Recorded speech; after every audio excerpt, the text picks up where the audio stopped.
Hello everyone. Today I'm back with another concept after neural networks.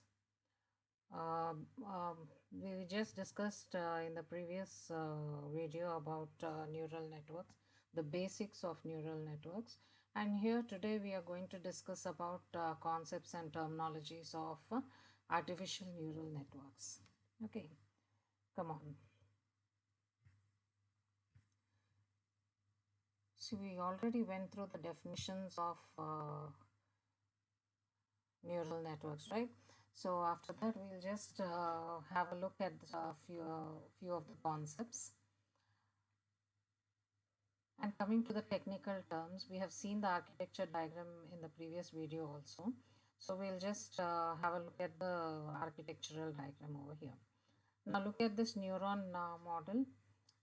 What are the parts of it is neuron, inputs, axon, output, dendrites.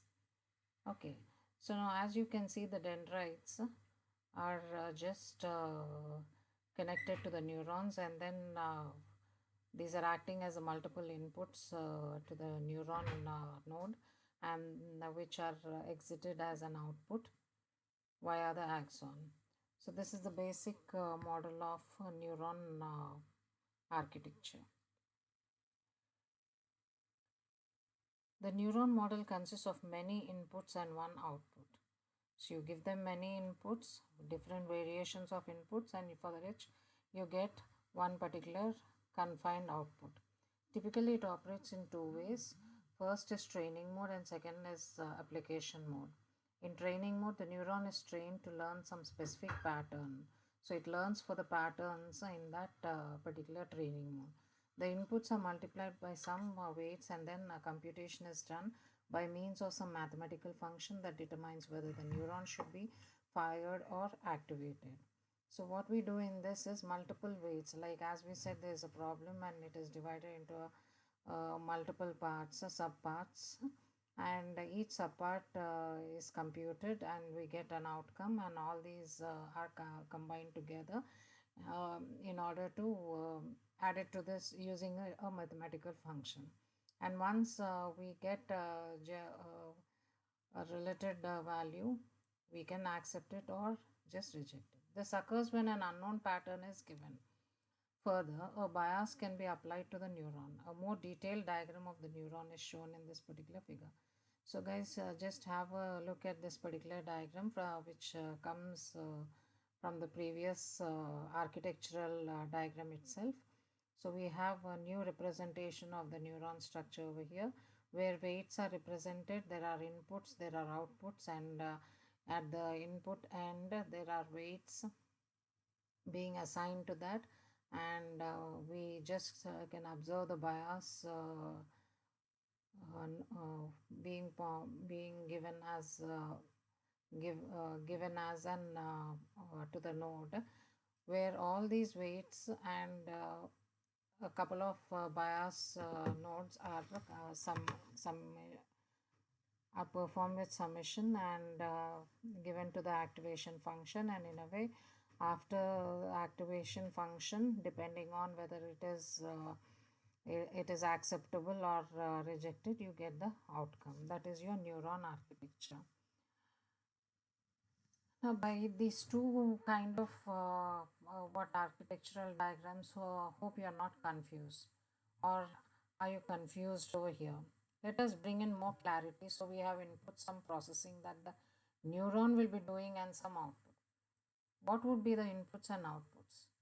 Let us take a simple learning scenario of classifying fruits based on their properties into three distinct categories. So the properties will form the inputs and the output is the category. So just take an example of now, since we have been discussing about this classifying of fruits.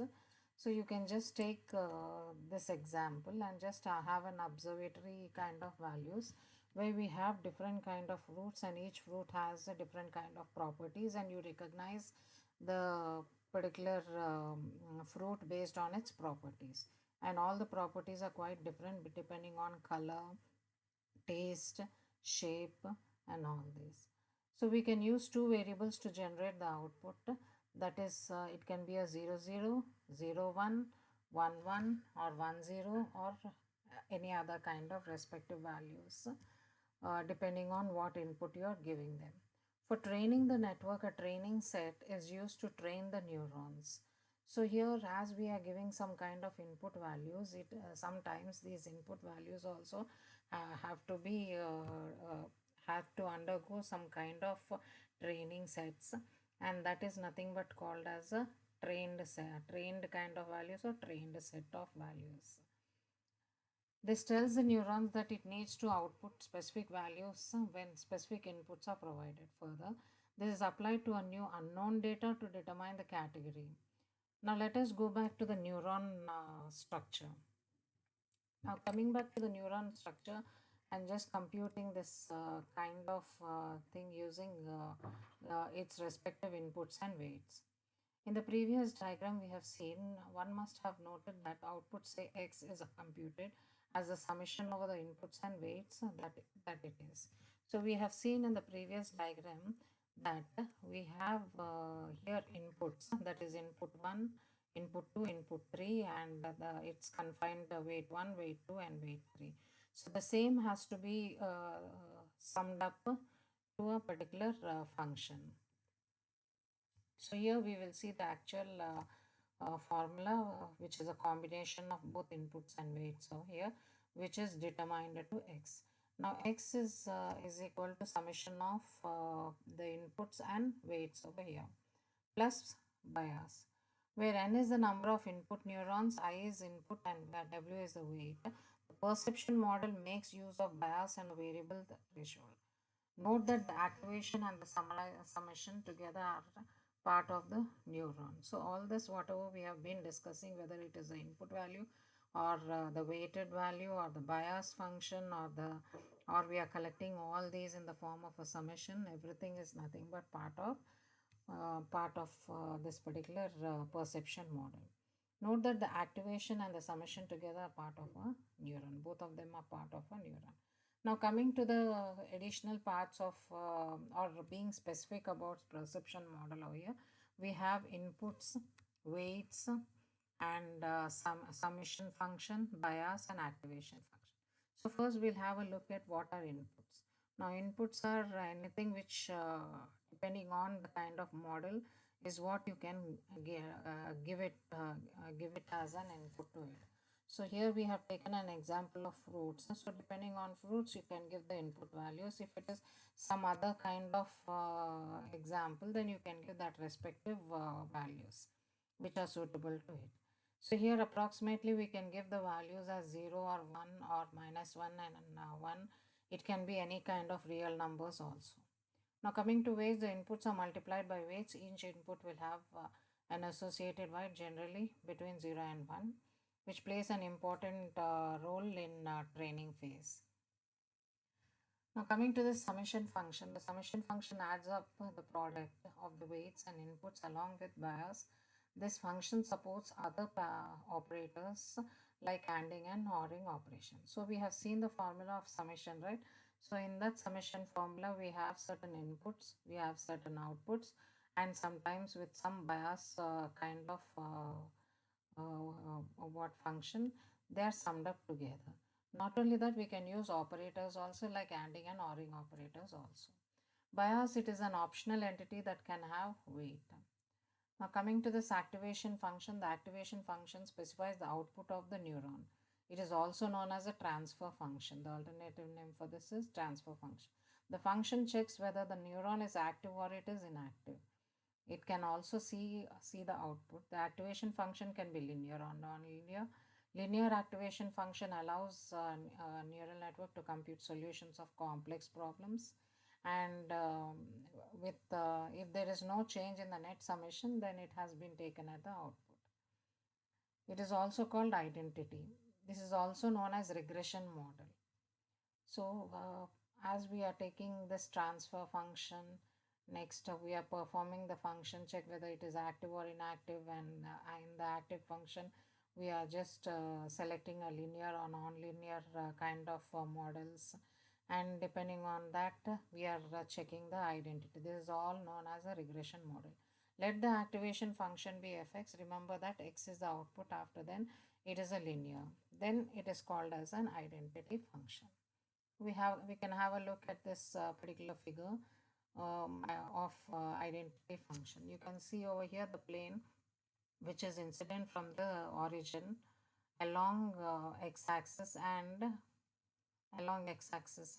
f of x, that is some functional value of x.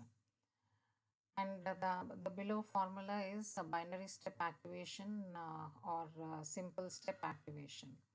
It is also called as binary step activation or simple step activation, where f of x is equal to 1 or 0. If 1, x is greater or equal to 0, otherwise 0, alternative of it is 0. There's a threshold theta that controls the activation. This is user specified. A neuron that makes use of simple step function is also known as heaviside neuron. So here we are, as we are referring to this particular example over here, we can take a threshold value, that is theta, that controls the activation. A neuron that makes use of the simple step function is also known as heaviside neuron. It has an alternative name that is called as heaviside neuron. Most common activation function that is used is the sigmod. Sigmod. There are different variants in it, and one popular one is unipolar sigmod function, which can be you can have a look at in this particular diagram. Apart from this binary step activation over here, which goes along f of x and x with the parameter values of 0 and 1 along this x-axis and f of x. The other one is unipolar sigmod function, which is the most popular activation function, which goes from the via the origin along x-axis and f of x axis along y-axis. This function outputs in the range of 0 and 1. It is most commonly used in backpropagation networks. Bipolar sigmod function outputs in the range of -1 and 1. So we can sample different kind of values, and it is measured using this particular formula. F of x is equal to 1 minus e to the power of minus x by 1 plus e to the power of minus x. And you can have a look at a bipolar sigmod function in this diagram. So it is going from the negative value -1 along the positive value in the first quadrant, that is 1. And also the other activation functions are hyperbolic tangent function and radical bias functions, where tan of hx is equal to, you can use this particular formula. And the same thing we can represent the truth table, as we are aware of some kind of logical and gate truth table and OR gate truth table. The same you can just represent it over here using input value 1, input value 2, and with respect to the input and output value, depending on logical and logical ORing, you can get the y value. A neural network for the logical AND is given below in figure 17.8. So just we'll have a look at this. Now what is happening over here is the threshold is 2. Now whenever the function value is 0 and 0, then the threshold will be 0. Otherwise, if at all you are giving the input value as 1 and input value and second input value as 1, then when you substitute this particular value in that in the previous equation, you get the threshold as 1 plus 1 as 2. 1 into 1 plus 1 into 1 is equal to 2. That is the output. It leads to an output in the AND operation. So you can see a linearly separable problem also over here, where the plane is, the hyperplane is across your x-axis and y-axis. And to solve the problem of exclusive OR, we add the different layers into the network as a single layer perceptron. A single layer perceptron cannot handle different layers, so we use multi-layer perceptron, as you can see in this particular figure. Okay, you have multiple kind of layers, that is input layer, and here you can some hidden layers are there, that is multiple layers, and then which leads to an output. The same exclusive OR problem also can be seen with the truth table. Hope you have got some insights on this particular topic, that is concepts and terminologies of ANN, that is artificial neural networks. Thank you.